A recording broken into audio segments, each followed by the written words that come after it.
बिस्मिल्लाहिर्रहमानिर्रहीम। मैं हूं मोहम्मद आसिफ चौधरी और हमारी जो इनकम टैक्स ऑर्डिनेंस 2001 पे लेक्चर की सीरीज़ चल रही है उसमें सेक्शन है 231C advance tax on the foreign domestic workers कि जब फॉरेन डोमेस्टिक वर्कर्स हमारे पाकिस्तान में काम कर रहे हैं तो जिस एजेंसी के थ्रू वो आ रहे हैं उस एजेंसी से पर वर्कर 2000 रुपीज़ जो है एडवांस टैक्स कलेक्ट किया जाएगा और वो उस एजेंसी के एडवांस टैक्स होगा जिसमें वो एडजस्टेबल है और एडजस्ट कर सकती है।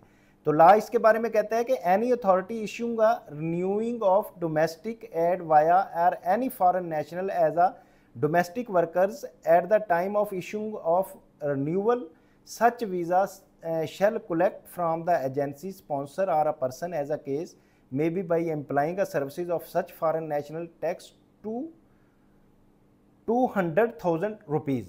200,000 रुपीज़ जो है अगर कोई भी नेशनल वर्कर को पाकिस्तान में काम करने के लिए एजेंसी उसका वीज़ा रिन्यूअल कर रही है, रिन्यू कर रही है उसका वीज़ा या उसमें उसको अलाउ कर रही है काम करने के लिए, तो वो उससे 200,000 जो है रुपीज़ वो लेगी, यानी कि 2 लाख रुपया उससे लिया जाएगा।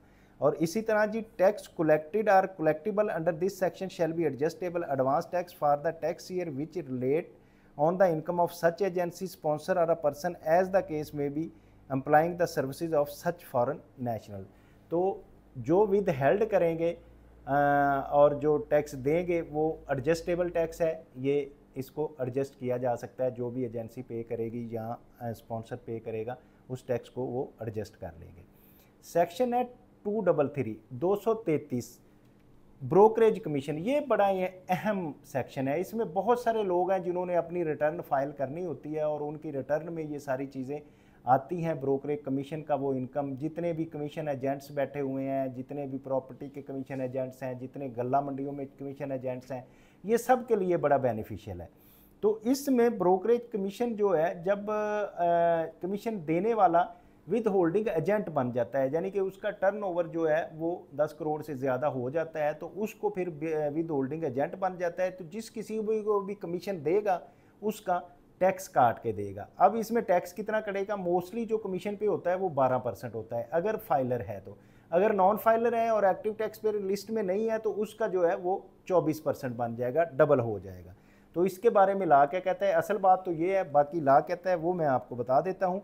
Where any payment or amount of brokerage or commission is made by the federal government, provincial government, local government of a company or an association of person individual having turnover 100 million rupees or more hereinafter called as a principal person, hereinafter called as the agent, the principal shall deduct advance tax at the rate specified in division 2 of part 4 of the first schedule from such payment।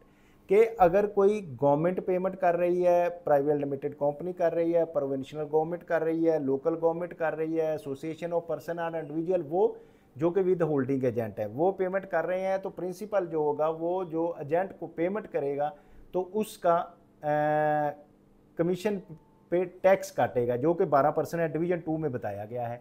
अगर वो filer है, non filer है तो उस पर 24% tax काटा जाएगा। सब सेक्शन 2 है, if the agent retain commission on brokerage from any amount remit by him to the principal the he shall be deemed to have been paid commission of brokerage by the principal and principal shall collect advance tax from the agent।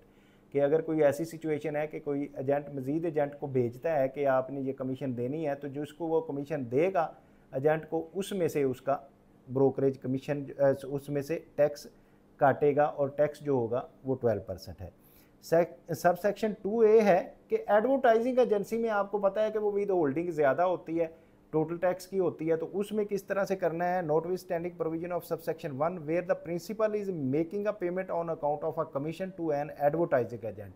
जब किसी advertising agent को payment देनी है किसी ने, जब मैं advertising करवा रहा हूँ तो मैंने जाके देनी है अपने जिस टीवी से मैं करवा रहा हूँ डायरेक्टली थ्रू द इलेक्ट्रॉनिक और print media, the principal shall deduct tax in addition to tax required to be deducted under clause B of subsection 1 of section 153 कि 153 का जो टैक्स उसने काटना है उसके अलावा ये भी डिडक्ट करेगा on advertising services excluding commission. Commission के अलावा जो उसने टैक्स काटना है उसमें कमीशन इंक्लूड नहीं होगा at the rate specified in division 2 of part 4 of the first schedule on the amount equal to, ये अभी कैलकुलेशन का फार्मूला बताया गया है, A multiply by 15/85।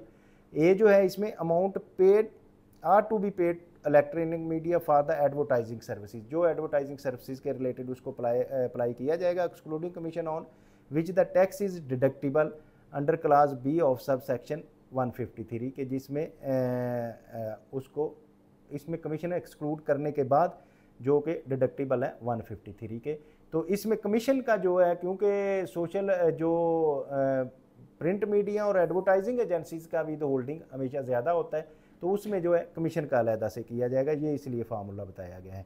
Tax deducted under sub section 2A shall be minimum on the income of the advertising agents. अच्छा, ये एक बड़ा क्वेश्चन आ रहा है मुझे, अक्सर रिटर्न फाइल करने वालों का तरफ से भी आता है क्वेश्चन कि अगर हमने जो कमीशन इनकम ली है क्या वो हमारी फाइनल इनकम है? तो नहीं भाई, वो फाइनल इनकम नहीं है, वो मिनिमम है। मिनिमम का मतलब ये है कि उस इनकम पे आपने टैक्स कलेक्ट कर लेना है, और फिर आगे जब टोटल इनकम आप बनाएंगे तो वो मिनिमम वो एडजस्टेबल होगा, बाकी और आप उसमें टैक्स पे करना पड़ा तो वो करेंगे। Where any tax is required to be collected from a person of sub section 1, such tax collected to be minimum tax of the income of such person, तो ये मिनिमम टैक्स होगा उस पर्सन की इनकम का। इसी तरह explanation दी गई है, for removal of doubt it is explained that income of a person refer to in sub section 2B and 3 means the amount on which tax is deductible under section 1 of section 2A in this section. तो ये इसका section को explain भी कर दिया गया है, ये मिनिमम है, इस पे आप इसको एडजस्ट करेंगे पूरे टैक्स को, अगर और बन रहा है तो वो आपको और पे करना पड़ेगा। तो रूटीन में जो है वो 12% मोस्टली कमीशन पे इनकम टैक्स होता है। तो इस तरह से आपकी जो प्रॉपर्टी डीलर हजरात हैं, जो इसके हैं कमीशन एजेंट्स वगैरह, उनकी जो कमीशन पे टैक्स कटा जाता है वो विद होल्डिंग एजेंट, गवर्नमेंट या बाकी लोग जो है उसको जमा करवाएंगे और उस टैक्स को काटेंगे।